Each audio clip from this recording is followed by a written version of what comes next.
Assalamualaikum warahmatullahi wabarakatuh. Di sini saya Emriawati akan membahas mengenai soal nomor 2, yaitu mengenai regresi linear dan korelasi.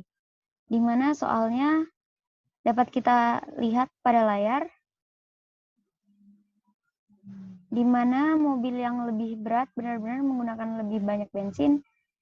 Itu yang dipertanyakan ya, apakah mobil yang lebih berat benar-benar menggunakan lebih banyak bensin? Misalkan sebuah mobil dipilih secara acak. Jika X adalah bobot mobil dan Y adalah konsumsi bensin, maka dapat kita lihat pada tabel berikut ini. Ditanyakan ada 5. Untuk memanfaatkan waktu, langsung aja kita ke pembahasannya ya. Yang pertama itu kita disuruh membuat sebuah scatter plot antara variabel X dan Y. Nah, untuk scatter plot, kita dapat lihat di sini. Nah, untuk X2730, ini kita taruh di sini nih. Karena ini kita anggap sebagai variabel X dan ini sebagai variabel Y. Di mana ada 1, 2, 3, 8 data. Nah, di sini kita bisa lihat 1, 2, 3, 4, 5, 6, 7, 8. Jadi semuanya sudah masuk ke dalam scatter plot ini. 52,14 yang ini. 4713 ini. 4419 ini. 4017 ini. 3421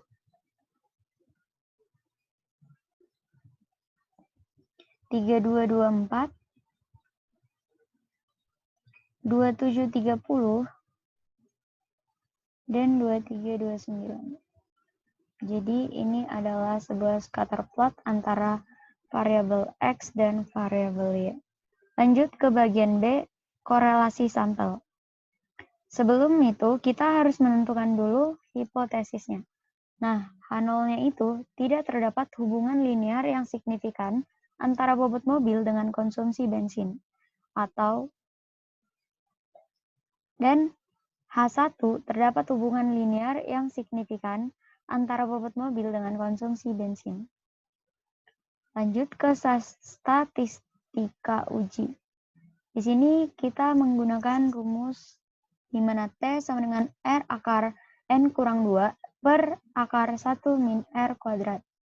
Nah, di sini kita dapatkan, kan di sini R-nya kita belum ketahui ya. Jadi, di sini kita cari dulu R-nya terlebih dahulu dengan rumus seperti ini.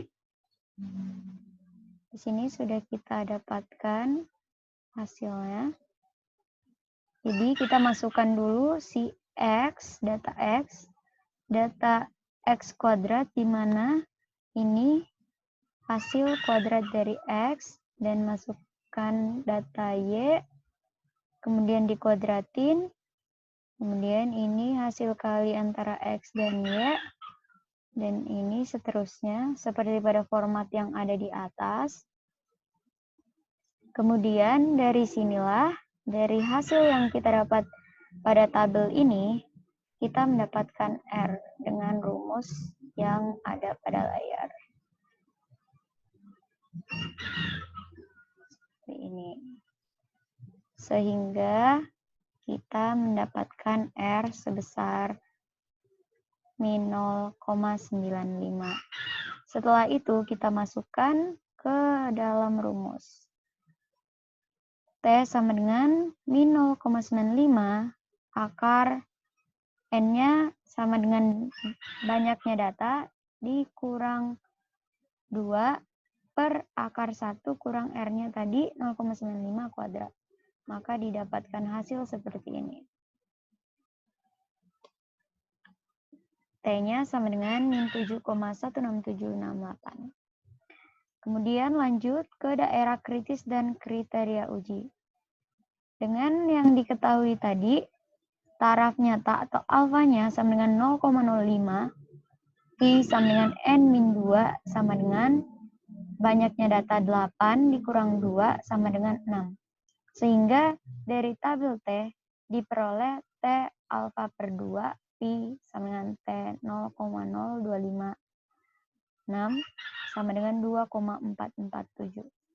Maka di sini kita bisa menuliskan terlebih dahulu tolak H0 jika T kecil sama dengan negatif 2,447 atau T lebih besar sama dengan 2,447.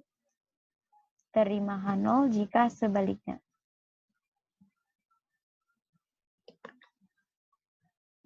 Nah, di sini kita masuk ke kesimpulan, di mana didapatkan nilai T hitung sama dengan min 7,16768. Ternyata itu lebih kecil dari negatif 2,447. Maka kita dapat menyatakan bahwa H0 ditolak. Dengan taraf nyata 5%, cukup bukti untuk menyatakan bahwa terdapat hubungan linear yang signifikan antara bobot mobil dengan konsumsi bensin. Kemudian kita melangkah ke C. Intercept A dan slope B. Di sini kita dapat lihat pada layar sudah ada rumusnya untuk mencari B dan A. Nah, untuk mencari B, kita lihat lagi nih rumusnya di sini. Dengan cara kita melihat pada tabel yang telah kita hitung tadi.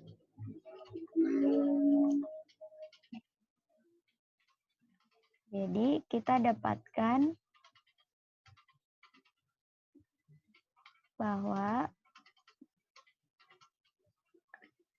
XI min X bar dikali YI min Y dibagi dengan XI min X kuadrat. Jadi antara total dari ini, yaitu min 47,625 dibagi dengan total dari XI min X kuadrat. 711,88. Maka kita mendapatkan hasil sebesar B-nya yaitu min 0,6007. Dan A-nya kita dapat 43,327 dengan rumus A sama dengan Y min BX. Yaitu Y-nya kita dapatkan di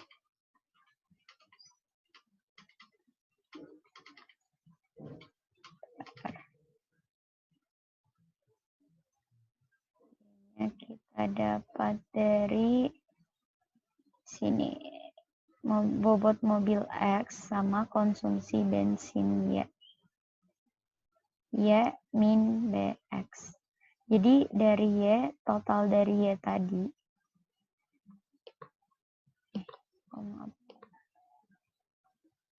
Rata-rata dari Y tadi, di sini sudah kita rata-ratain dari semua data.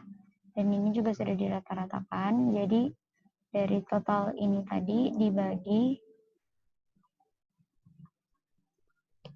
untuk total Y dikurang ini dalam kurung B dulu dikali sama dengan X. Baru setelah kita dapat hasil kali B dan X baru dikurangin dengan Y. Sehingga kita dapat hasil seperti ini.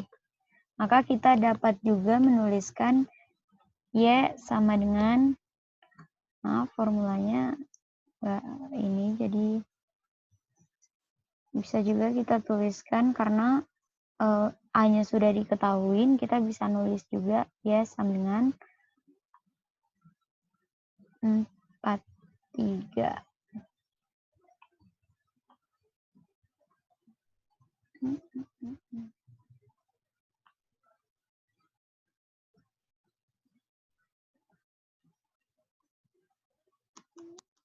Ini nggak usah. Langsung aja standar error untuk koefisien slope B, di mana kita dapat hasil di sini. Tadi sudah dicari. Slope B-nya dari akar S kuadrat. S kuadrat itu dari MSE. Nah, MSE Terus habis itu S kuadrat ini. Kemudian per yang di atas, per ini. Sehingga kita dapatkan SB-nya 0,08381. Itu standar error untuk koefisien slab Z. Lanjut ke uji model regresi dengan ANOVA. H0-nya di mana H0-nya model regresi tidak mampu menjelaskan variasi pada variabel Y. H1 model regresi mampu menjelaskan variabel pada variabel Y. Variasi pada variabel Y. Statistik ujinya di mana sudah terdapat rumusnya di mana F sama dengan MSR per MSE. Yang telah kita cari tadi ada di sebelah sini. MSE dan MSR ini. Jadi dari hasil ini MSR dibagi MSE kita dapat F.